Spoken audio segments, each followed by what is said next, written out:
Motive, means, and opportunity are the basics of solving crimes on television and in movies, but is also the statement of law, at least in dicta, in a 1986 case before the 10th Circuit, Bowen v. Maynard, where the court stated, additionally, there was no evidence that Slick, unlike Crow, had motive, opportunity, and ability to kill the bartender. So looking at means, motive, and opportunity, for the next few moments, let's just look at an invisible enemy. Public enemy number one, the most dreaded foe in the world, alleged to be bigger than even God. Let's assume for purposes of argument that a single strand of RNA has no motives at all and no ability to form a single thought in its head, if it has one, to make that a possibility. Let's assume that the pathogen is being spread, as they say, by person-to-person infections, with infected persons running around without masks and being non-compliant with social distance, or those people just being selfish, as the nation's only physician serving as a state governor has repeatedly claimed. Who can forget that day on the beach when those selfish people got Ralph Northam so upset that he decided to issue a stay-at-home order? Who can forget the day that, not being selfish, of course, he forgot his mask to take a selfie? So, the only thing left is the means for a novel coronavirus to have, to date, managed to be attributed to over 10,000 fatalities, mostly the elderly in nursing homes, in the Commonwealth of Virginia, and over 500,000 Americans nationwide. And in an evolving science, many things formerly thought impossible have occurred. Take, for instance, non-medical grade facial coverings. 2 decades ago, during the Obama administration, the National Institutes for Occupational Safety and Health used the same diagnostic equipment that we use to rate the effectiveness of the N95, the gold standard for protection in public health, to test non-medical grade substitutes. And they failed. We knew that 2 decades ago. But when a novel coronavirus arrived, we threw out the car inspection that was good or before a pandemic. And the World Health Organization looked at 172 persons willing to invent their own inspection test to help your mandated mask pass the test. And despite the headline in the Washington Post, just drop down 4 paragraphs in that article, and you will see that the scientists trying to cheat with a less than optimum test still failed. But that didn't stop the nation's only doctor serving as a state governor, Ralph Northam, from using his country doctor charm to assure you that evolving science still was proving every day that your mandated mask will protect you. And you accepted on faith that your mask had the means to do that. We accepted on faith the fact that the most abundant biological particles in the world that had, before COVID-19, produced only 220 harmful to man, suddenly erupted into a pandemic pathogen from the largest family class of viruses and the largest in mass that were most adapted to creating mutant strains that only became a problem to man in 2003 when SARS began having nosocomial infections in Hong Kong, the 35% case fatality rate. And in the Middle East with MERS, somehow, allegedly camels were causing hospital fatalities. Just amazing. Well, would you believe that the Chinese actually sent out 1,800 teams of at least 5 epidemiologists to assess the means and abilities of a pneumonia of unknown etiology back in December 2019? The ability of that pathogen to infect anybody else. And after a review of over 55,000 cases in China, they determined that 95% of the times it would fail.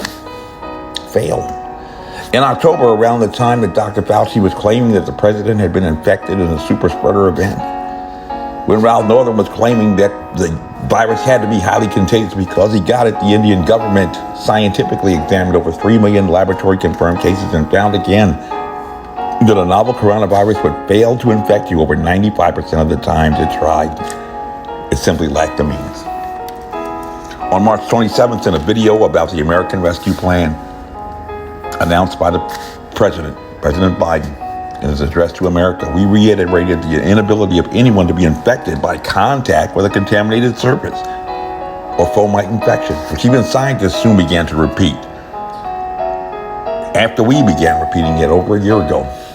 And just today, even the CDC finally joined us and announced that over a year of fist bumps, using sanitizer and elbows to open doors, that you have practically zero chance of being infected by this less than 5% infectious pathogen by fomite infection or an indirect transmission through the contact with a contaminated surface. Back in March, the CDC had examined the records from the outbreak aboard the Diamond Princess and actually had recovered viable specimens of novel coronavirus on assorted surfaces, unnamed, that had remained viable for over 11 days. And somehow the 39 samples found at the Hunan seafood wholesale market, where only 27 people were infected in a venue that measures the size of 9 American football fields, failed to create additional super spreader events when they were finally recovered over 4 days after the outbreak was alleged to have occurred.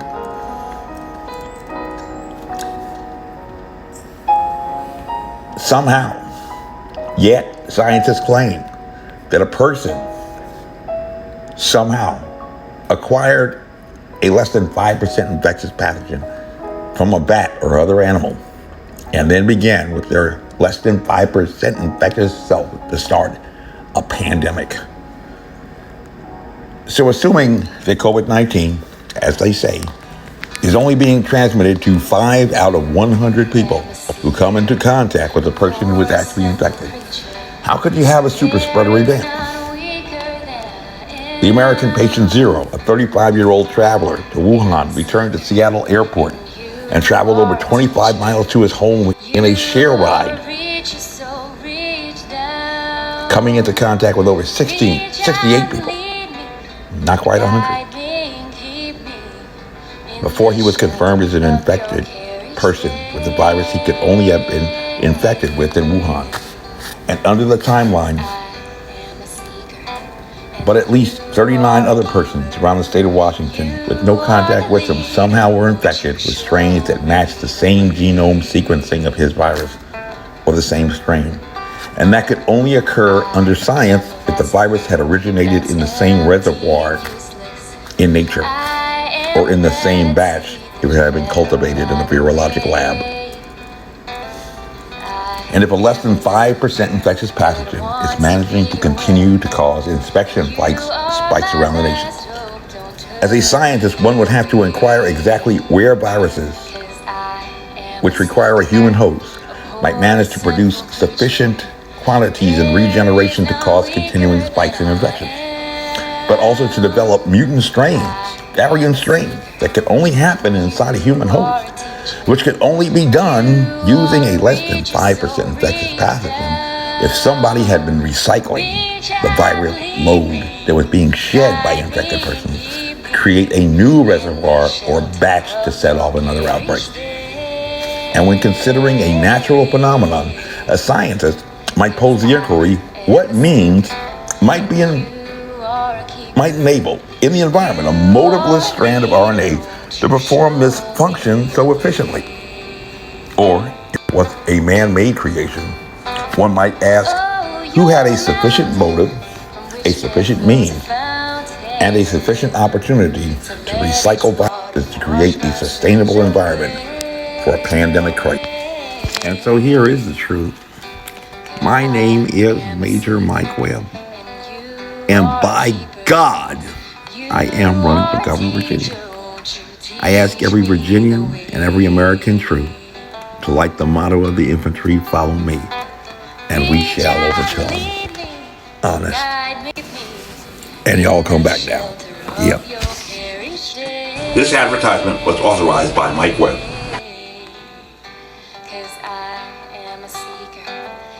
You are a keeper. You show me the way? You are a leader, won't you show me the way? And y'all come back now. Here.